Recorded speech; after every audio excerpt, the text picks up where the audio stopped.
जय श्री राम। आप सभी दर्शकों का हम हार्दिक स्वागत और हार्दिक अभिनंदन करते हैं। आज का जो वीडियो हम लेकर के आए हैं वो आजकल को देखते हुए आजकल के जो बच्चे हैं उनमें हम किस तरीके से अच्छे विचारों को ला सकें, उनके अंदर अच्छे भावों को जगा सकें, उसके ऊपर है।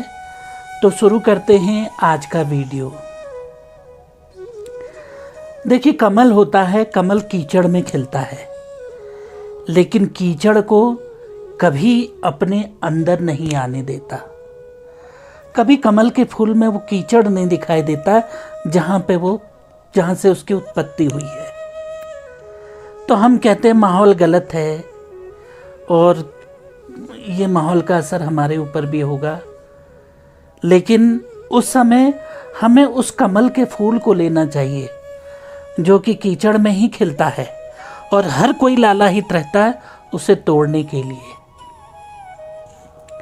तो उस फूल की तरह हमें बनना चाहिए। और गुलाब का फूल है, गुलाब का फूल हमेशा कांटों के बीच में होता है और जब हम तोड़ते हैं उसको तो कोई कांटा हमारे हाथ में भी चुभ जाता है और हमारे हाथ से खून निकल जाता है। लेकिन वो फूल की जो गुलाब की जो मुस्कुराहट है, जो उसकी सुंदरता है, वो कभी खत्म नहीं होती। हाँ, जब तोड़ने के बाद हम उसको गुलदस्ते पर लगाते हैं या भगवान के मंदिर में चढ़ाते हैं तो कुछ समय के बाद वो मुरझा जाता है, कुछ समय के बाद। लेकिन जिस समय हम उसको तोड़ते हैं तो हर कोई लालायित उसको तोड़ने के लिए रहता है। वैसे ही हमें भी उस कांटे क्या हैं? दुख, तकलीफें, ये कांटे हैं, लेकिन हमें उस दुख के माहौल में भी हंस के रहना चाहिए। और आपने देखा होगा जिस पेड़ पर फल लगे रहते हैं वो हमेशा झुका हुआ रहता है। तो हमेशा झुकना सीखिए।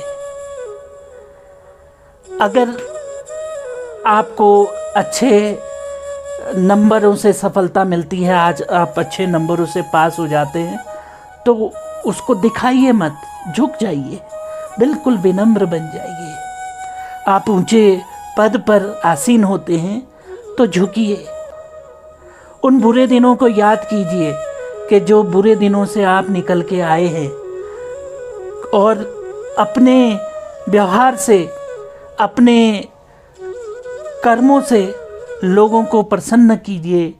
किसी के मुंह में हंसी दीजिए, किसी के बिगड़े काम बना दीजिए, किसी की हेल्प कर दीजिए। तो झुकना सीखिए। जैसे फल लदा हुआ पेड़ हमेशा झुका रहता है, वो हमेशा कुछ ना कुछ देता है, हर किसी को कुछ ना कुछ देता है। और संगत कैसी होनी चाहिए? देखिए, पानी की बूंद आकाश से गिरती है, गंगा में गिरती है तो गंगा जल बन जाती है, गटर में गिरती है गंदा पानी बन जाती है, और सीप के मुंह में गिरती है तो मोती बन जाती है। तो आप भी एक पानी की बूंद की तरह हो। गिरना कहाँ है ये आपने डिसाइड करना है। गटर में गिरना है या गंगा में गिरना है या सीप के मुंह में गिरना है। पात्र अलग अलग हैं, तो कोशिश ये कीजिए कि आप गंगा में गिरें। और अपने जीवन में हमेशा जो आपसे बड़े हैं उनके साथ बैठिए, बुजुर्गों के साथ बैठिए, अपने दादा दादी, नाना नानी, इन लोगों के साथ बैठिए, उनके जीवन के बारे में जानिए, उनके एक्सपीरियंस लीजिए कि उन्होंने कैसे अपने जीवन में कठिनाइयों का सामना करते हुए अपने जीवन को जिया है, उनका मार्गदर्शन लीजिए, तो कभी भी आपको ठोकर नहीं लगेगी। और दूसरा, जब भी समय मिलता है तो उस परमात्मा को, उस भगवान को हमेशा अपने साथ रखिए, उनको भूलिए मत। दुख की घड़ी में एकदम याद आते हैं, लेकिन सुख की घड़ी में आप भूल जाते हैं। लेकिन चाहिए क्या कि सुख की घड़ी में भी उनको याद रखें, आप उनको भूलें नहीं, ये कोशिश होनी चाहिए। जब हम तकलीफ में होते हैं, दुख में होते हैं, तो भगवान की तरफ को भाग जाते हैं, मंदिर जाते हैं, पूजा पाठ करते हैं, ज़्यादा ध्यान, या कभी हमारा रिजल्ट आने वाला होता है तो हम भगवान को ज़्यादा वो करने लग जाते हैं। सब दिन आप समान रहिए, और भगवान को सरल भक्त ही पसंद आते हैं। भगवान को सरल जो लोग होते हैं, सरल भक्ति जो होती है वही पसंद आती है, और कोई नहीं आती, सरल भक्त ही पसंद आते हैं। तो सरल बन के रहिए, नियम में बंध के मत रहिए कि नहीं जी इतने नियम में। सुबह जल्दी उठने की कोशिश कीजिए कि आप सूर्य उदय से पहले उठ जाएं, और रात्रि को जल्दी सो जाइए, तभी आप सुबह जल्दी उठ पाएंगे जब रात को जल्दी सोएंगे। तो अपने टाइम टेबल को थोड़ा ठीक कीजिए, तो जो डिसबैलेंस हो रहा है वो खुद ब खुद ठीक होता चला जाएगा। कैसा आहार आपने खाना है, कैसा आहार को ग्रहण करके आपको गुस्सा आता है या आपको तकलीफ होती है, तो ऐसे आहार को ग्रहण मत कीजिए जिसमें आपका सात्विक भाव जागृत हो, प्रभु से प्रेम हो, जिसको खाने के बाद आपको आनंद की अनुभूति हो। वो भोजन आपके लिए उत्तम है।